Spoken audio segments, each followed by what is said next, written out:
Welcome, ladies and gentlemen, to my first video, and I'm supposed to be talking about the question, who am I?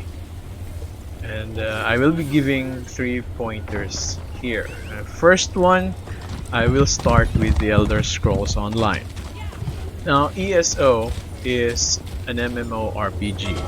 It has an element of multiplayer and an element of a role-playing game. And in the beginning of the game, you're supposed to create characters and then you play along. This character of mine is Jofnir, and he is right now in Vanderfell. Those who are familiar with the Elder Scrolls lore already know all this stuff, but my point here today is if you look at the this side of the screen, this is chat.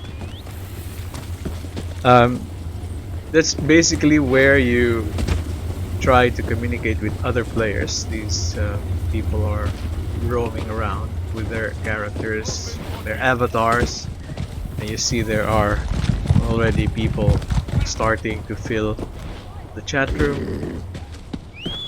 The thing is, when you're playing the game, you're role-playing as the character you created. At the same time, you will be communicating with other players. And in this sense, the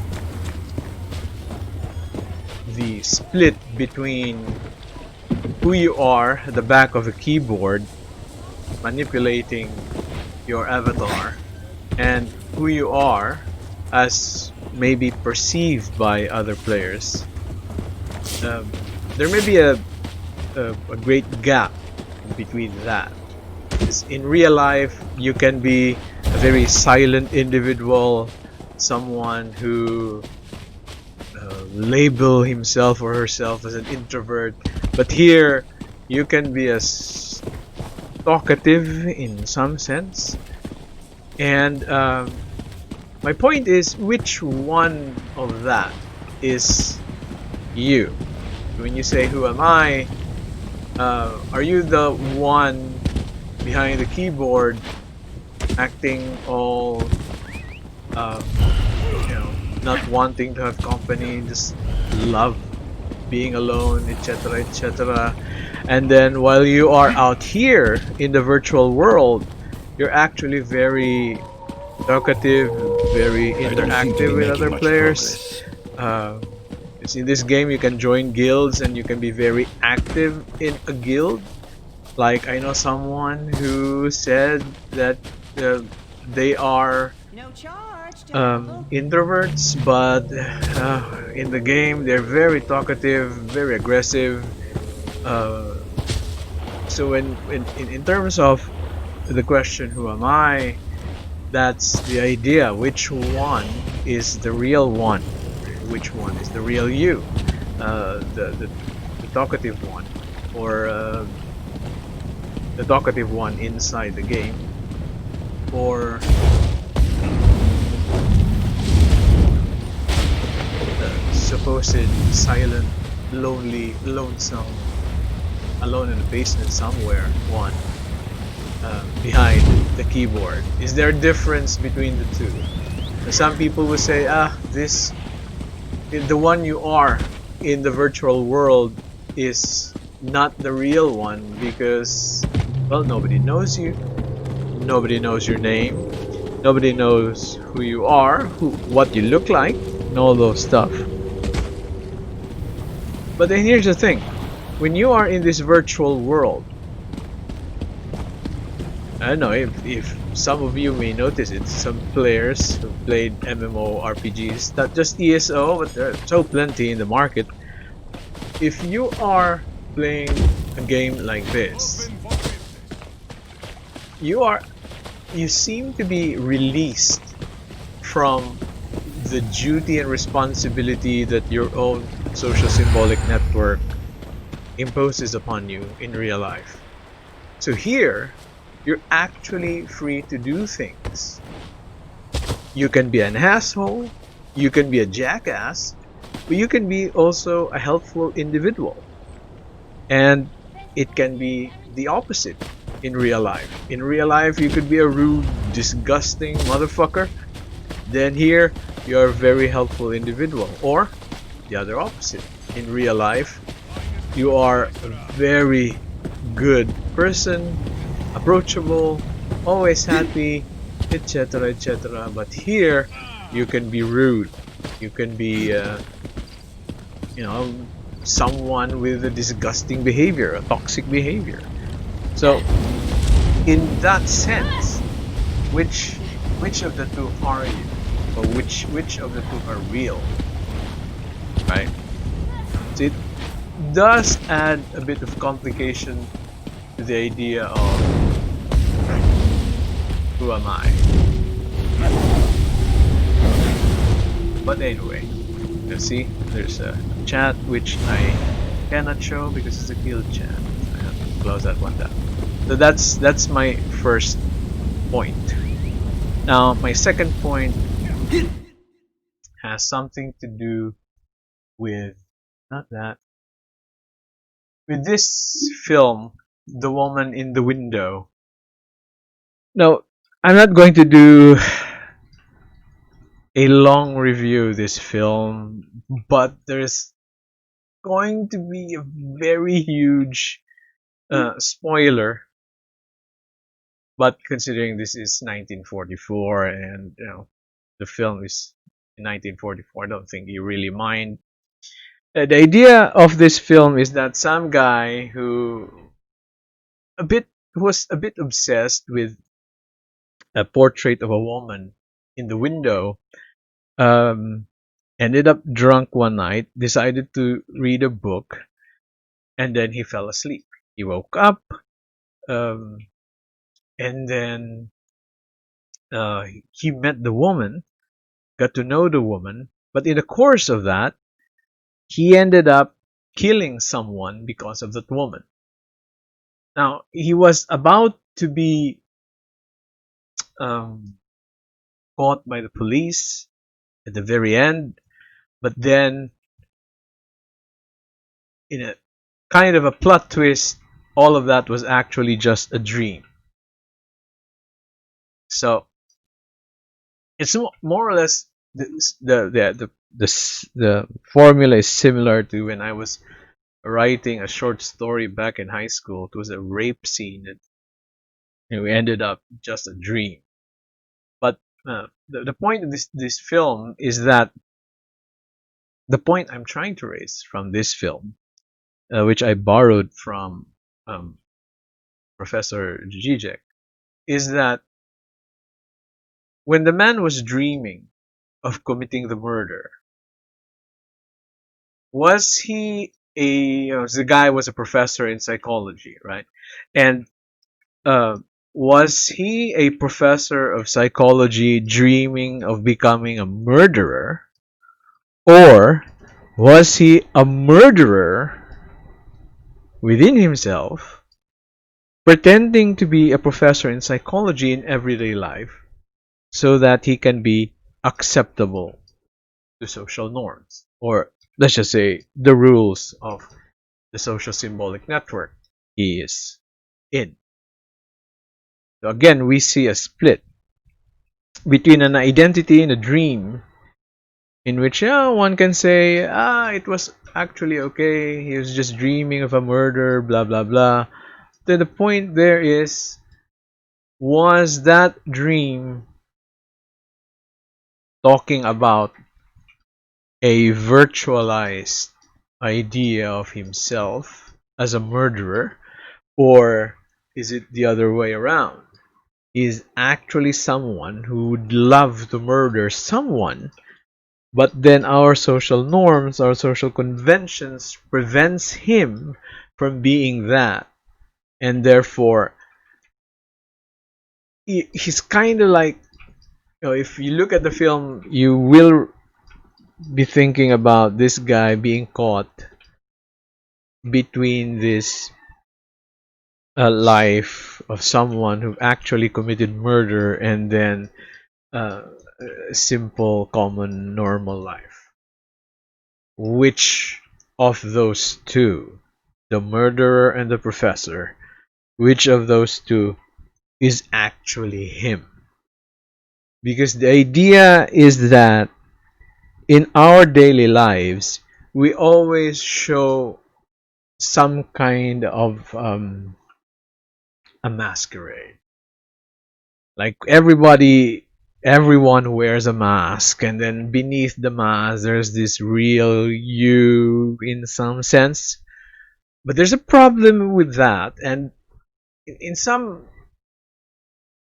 really, some, I think this entire idea that there is this almost superficial appearance of you, and then beneath it there's this real you just lurking, kind of sound like um, de Saussure's course in general linguistics, right?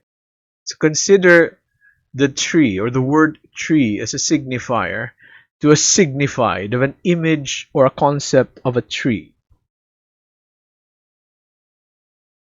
The tree appears to be, or the word tree appears to be signifying something.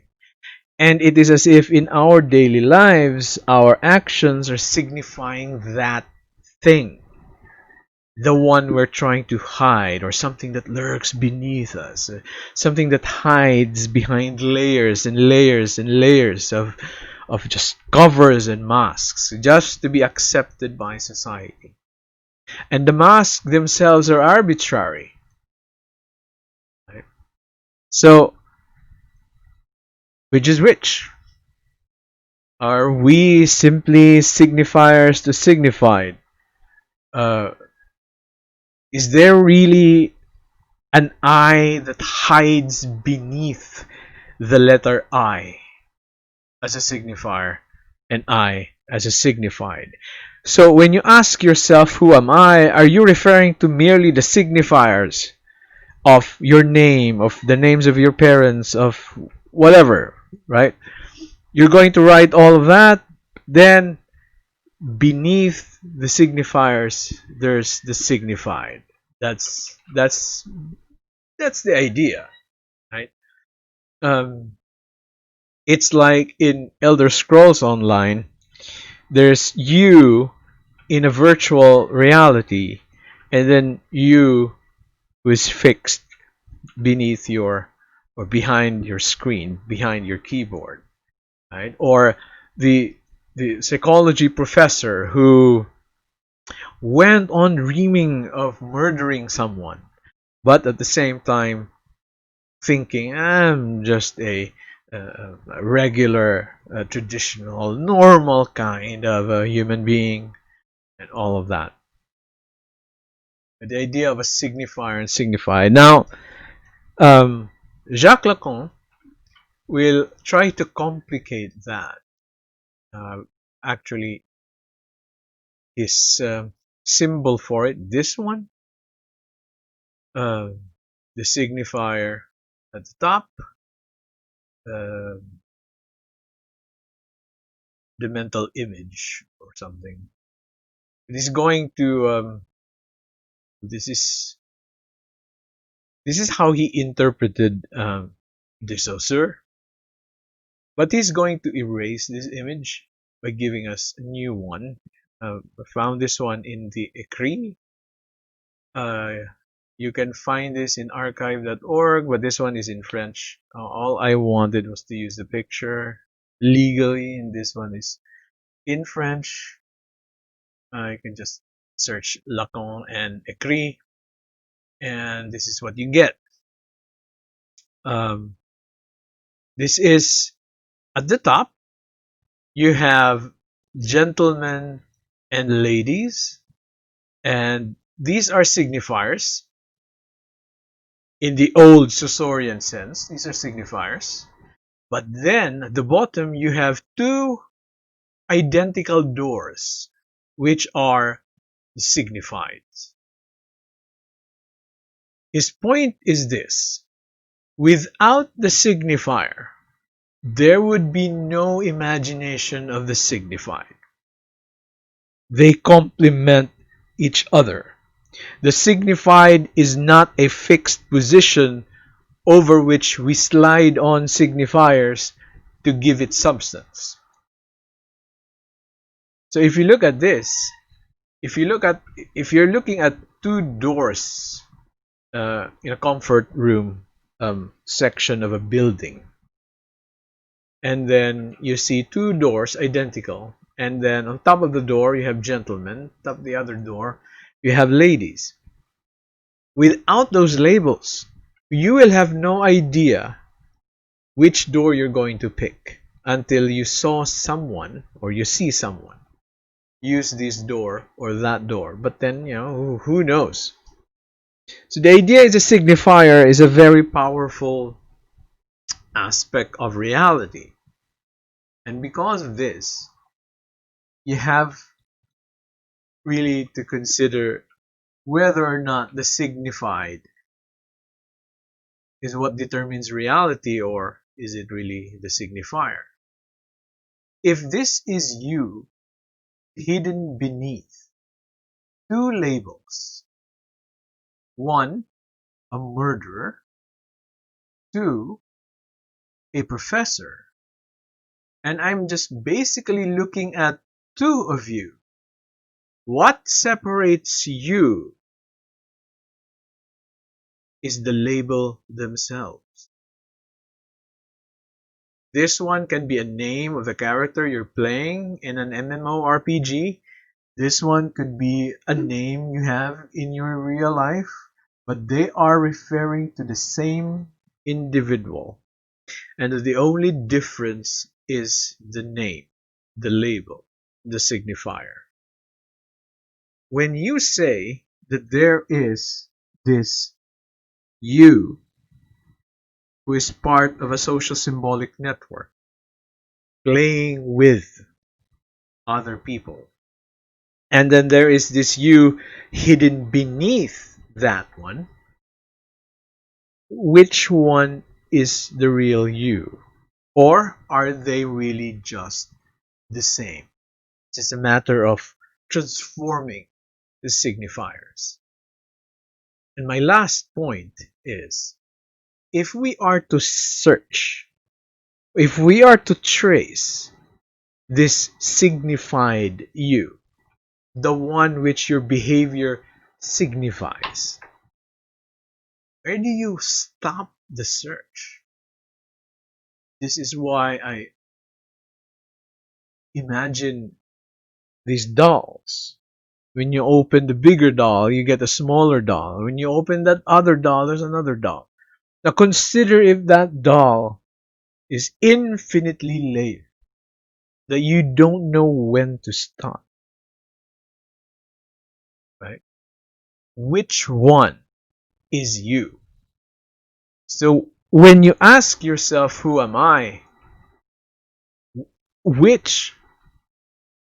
Because if the idea is that there is something beneath us, something like a signified, which we signify, our behaviors as signifiers, when will you stop? That's my point. Where is the boundary that would separate the real you from the masked, in quotations, the masked you? Good day.